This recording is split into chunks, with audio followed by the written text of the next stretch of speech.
अस्सलाम वालेकुम। 10th class chemistry का आज का जो हमारा लेक्चर है बेटा वो हम शुरू करेंगे अल्काइंस। आप लोगों को मैं अल्केन्स और अल्कीन्स उस पर लेक्चर दे चुका हूँ। ये चैप्टर नंबर जो 12 है यानी नंबरिंग के लिहाज से चौथा नंबर बनता है, उसका ये लास्ट जो है वो पार्ट है अल्काइंस। अल्काइंस बेटा वो होते हैं जिनमें दो कार्बन एटम्स के दरमियान ट्रिपल कोवलेंट बॉन्ड होता है। जैसे अल्केन्स उनमें सिंगल कोवलेंट बॉन्ड था, अल्कीन्स में डबल कोवलेंट बॉन्ड था, और जो अल्काइंस होते हैं इनमें दो कार्बन एटम जो होते हैं वो आपस में ट्रिपल कोवलेंट बॉन्ड के जरिए जुड़े होते हैं। इनका जो बेटा फर्स्ट मेंबर है अल्काइंस का, उसका नाम है इथाइन। फर्स्ट मेंबर, पहला मेंबर वो है इथाइन।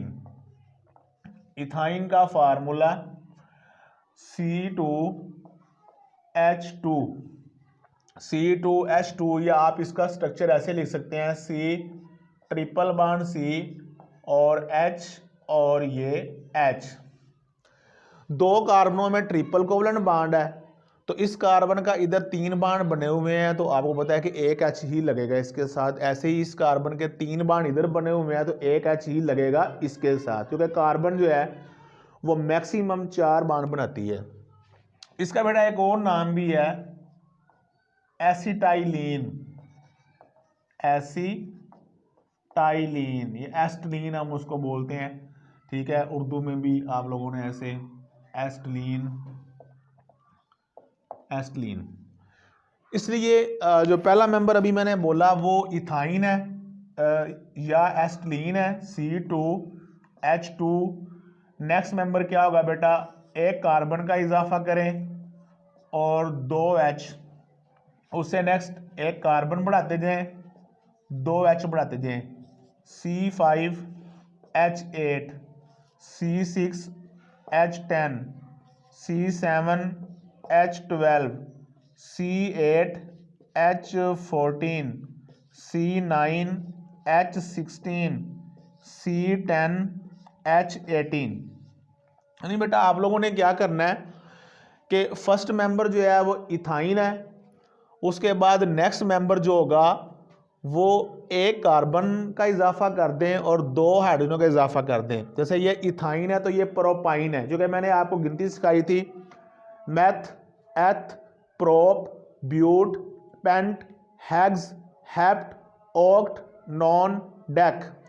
तो एथ 2 कार्बन है तो इथाइन, ऐसे ही propyne, butyne, pentyne, hexyne, heptyne, octyne, nonyne, decyne. तो ये अल्काइन फैमिली इस तरह से जो है बेटा ये चलती जाती है। अब चूंकि इस फैमिली का जो पहला मेंबर है उसको हम चूंकि एस्टलीन भी कहते हैं, जो कि मैंने कहा था इसका नाम इथाइन भी है और इसका नाम एस्टलीन भी है, इसलिए हम इस पूरी सीरीज को एस्टलीन्स भी कहते हैं। एसिटाइलिन्स, एस्टलीन्स। अगर आपसे वो शॉर्ट क्वेश्चन में पूछ ले कि हम अल्काइंस को एस्टलीन्स क्यों कहते हैं, तो आप लोगों ने बताना है कि because first member of alkynes is Estlin. चूँकि अल्काइंस का जो पहला मेंबर है वो एस्टलीन है, इसलिए हम इस पूरी सीरीज को एस्टलीन्स भी कहते हैं। यहाँ तक कोई बात समझ आई हो आप लोगों को? उम्मीद है कि इंशाल्लाह आपको समझ आ चुकी होगी। और उसके बाद बेटा आप इनका स्ट्रक्चर जो है वो पहले मेंबर का स्ट्रक्चर आपके सामने मैंने अभी लिखा, ये इथाइन का स्ट्रक्चर है। अगर प्रोपाइन आप ये C3H4, तो बेटा 3 कार्बन के एटम यूं लगाएं, ट्रिपल बॉन्ड। अब आप देखें कि इस कार्बन के 3 बॉन्ड बने हुए हैं, इसके साथ एक हाइड्रोजन लगेगी, 4 बॉन्ड पूरे।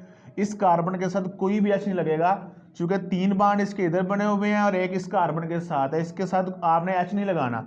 इस कार्बन का एक सिंगल बॉन्ड इधर है, तो इसके साथ आपने कितनी लगानी है, 3 हाइड्रोजनें इसके साथ लगा देनी है।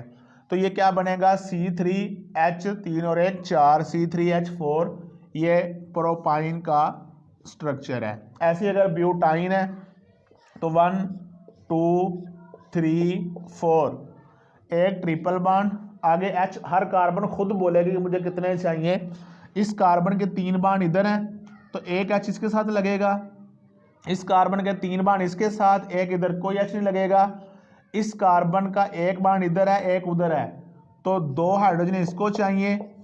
इस कार्बन का एक बॉन्ड इधर है तो इसको 3 हाइड्रोजन इसके साथ आप लगाएंगे ऐसे, तो ये बनेगा आपके पास C4H 1 2 3 4 5 6 C4H6, क्या नाम है, ब्यूटाइन, ऐसी पेंटाइन।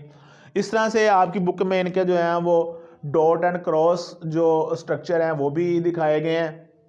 ठीक है, वो डॉट एंड क्रॉस कैसे बनेंगे, जहाँ पे बॉन्ड है सिंगल बॉन्ड वहाँ पे आपने एक 2 इलेक्ट्रॉन है, एक को डॉट से ज़ाहिर करना है, एक को क्रॉस से ज़ाहिर करना है। जैसे अगर हम इसका स्ट्रक्चर बनाए इथाइन का, तो ये बेटा ये देखें ट्रिपल बॉन्ड है तो 3 इलेक्ट्रॉन इस कार्बन के और 3 इलेक्ट्रॉन ऐसे इस कार्बन के आ जाएंगे। और यहाँ पे सिंगल बॉन्ड है, सिंगल बॉन्ड में कितने इलेक्ट्रॉन होते हैं, 2, तो बेटा एक इलेक्ट्रॉन इसका एक हाइड्रोजन का, ऐसे सिंगल बॉन्ड, ऐसे एक इलेक्ट्रॉन इस कार्बन का और एक इस H का, तो ये आपके पास स्ट्रक्चर किसका बन गया, ये इथाइन का C2H2, इस फॉर्म में भी लिख सकते हैं, और ये डॉट एंड क्रॉस स्ट्रक्चर जो है वो इसका बन सकता है। उसके बाद लास्ट में बेटा इनकी जो है ना वो अकरेंस, यानी इनका जो है वो अल्काइंस का वकू, ये कहाँ पाए जाते हैं, तो बेटा ये फ्री स्टेट में नहीं मिलते, alkynes are not found in free state. ठीक है, बहुत चुके ये रिएक्टिव हैं, और इनका जो एस्टीलीन्स होती हैं ये बेटा तकरीबन बहुत कम 0.06% जो होती है वो कोल गैस के अंदर जो है वो अल्काइन जो है वो पाए जाते हैं। यही एक ही लाइन आप लोगों ने इसमें बतानी है कि अल्काइन जो होते हैं ये फ्री स्टेट में नहीं पाए जाते। ठीक है, बहुत थोड़ी मिकदार में जो अल्काइंस हैं या एस्टीलीन्स हैं ये कोल गैस के अंदर पाए जाते हैं। तो ये था आज का हमारा एक छोटा सा लेक्चर। मैंने आपको अल्काइंस का कंसेप्ट दिया है कि अल्काइंस क्या होते हैं। Alkynes are those hydrocarbons in which 2 carbon atoms are attach with triple covalent bond. उसके बाद फिर मैंने आपको बताया कि इनको हम एस्टीलीन्स क्यों कहते हैं, जो कि फर्स्ट मेंबर जो है इनका वो एस्टीलीन है, यानी इथाइन या एस्टीलीन, इसलिए हम इनको एस्टीलीन्स कहते हैं। उसके बाद मैंने आपको इनके स्ट्रक्चर 1-2 मेंबर्स के दिखाए हैं, और उसके बाद फिर मैंने आपको इनका वकूअ बताया कि ये कहाँ पाए जाते हैं। नेक्स्ट जो हमारा लेक्चर होगा वो अल्काइंस को तैयार करने के मेथड्स और उनकी फ़िज़िकल प्रॉपर्टीज़ वो डिस्कस करूँगा। चैनल को सब्सक्राइब करें, अपने फ्रेंड्स के साथ शेयर करें। ओके, अल्लाह हाफिज़।